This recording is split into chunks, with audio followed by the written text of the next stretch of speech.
जो video reel पे आजकल रील चल रही है व्हाट्सएप ग्रुप पे कि भाई ये झुग्गी टूट गई, ये झुग्गी टूट गई, मैं उसकी सच्चाई भी बताना चाहती हूँ। 3 केस मूर्तियां दिखाए जा रहे हैं।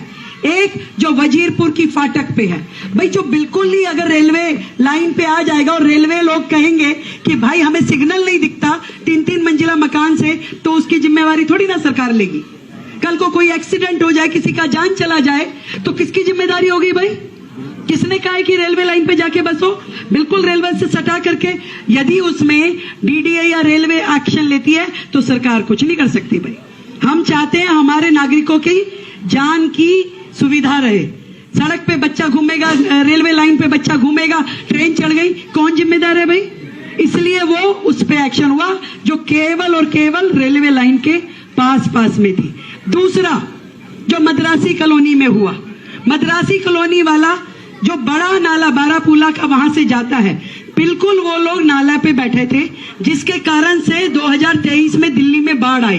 क्यों? क्योंकि एक भी मशीन सफाई वाली नाले तक पहुंच नहीं पाती थी और नाला पूरी तरह भर गया, बाढ़ आ गई, घुटने घुटने और कमर कमर तक पानी हो गया। तो माननीय कोर्ट ने आदेश दिया और एक बार नहीं 3 बार अपनी सुनवाई में कहा कि भाई रास्ता खाली करवाओ ताकि जेसीबी और मशीनें नाले पे जाके सफाई कर सके। तो उसमें सरकार क्या करेगी भाई? कोर्ट का ऑर्डर होगा तो सरकार कुछ कर पाएगी कि नाला साफ करना है? भी नाले का रास्ता रुक गया। और तीसरा केस जो वजीरपुर पे जेलर वाला बाग की झुग्गी थी, वहां पे स्वयं माननीय प्रधानमंत्री जी ने 1675 फ्लैट दिए। भाई जब जिसको फ्लैट मिल गया उसके बाद तो जगह खाली करनी पड़ेगी ना। आप सोचो कि वो फ्लैट भी ले ले और यहाँ भी रह ले, तो ऐसे तो बात नहीं बनेगी। तो जिसको फ्लैट मिलता जाएगा उसको खाली करना पड़ेगा। और यदि उस फ्लैट मिलने के बाद भी कुछ और लोग आकर के जो कि एलिजिबल नहीं है और वो अगर अपना कहें कि नहीं हमको भी चाहिए, तो भाई ऐसे कैसे काम चलेगा? तो जो एलिजिबिलिटी है, जिनके नाम पे हुआ उनको दिया गया, 1675 परिवारों को दिया गया। उसके बाद यदि वहां पे 150 परिवार बच गए और वो कहें कि हम तो इस झुग्गी को खाली नहीं करेंगे, तो वो उसमें हम तो कुछ नहीं कर सकते।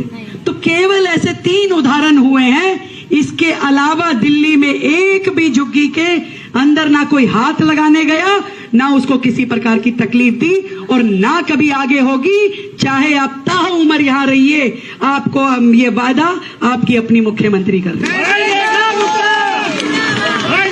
ना कोई घबराने की जरूरत है और ना ही साजिश में आने की जरूरत है।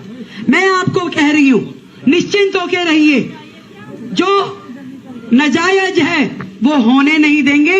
यदि कहीं कोर्ट का कोई मैटर होगा तो हम भाई माननीय कोर्ट की अवहेलना नहीं कर सकते। उसमें हमारा ना कोई रोल है ना कोई कार्रवाई है। और ये जो हमारे झुग्गी के लोग हैं, ये हमारी केवल ऐसा जीवन नहीं है इनका कि यहाँ पड़े हैं, ये दिल्ली की लाइफ लाइन है। आज इन लोगों के कारण से दिल्ली में फैक्ट्रियां चल पा रही है, घर चल पा रहे हैं, औद्योगिक क्षेत्र चल पा रहे हैं, व्यवसाय चल पा रहे हैं। ये दिल्ली का हिस्सा है। दिल्ली का अपना क्या है ये बताइए मुझे? दिल्ली पूरे देश भर से आए हुए लोगों का समूह है।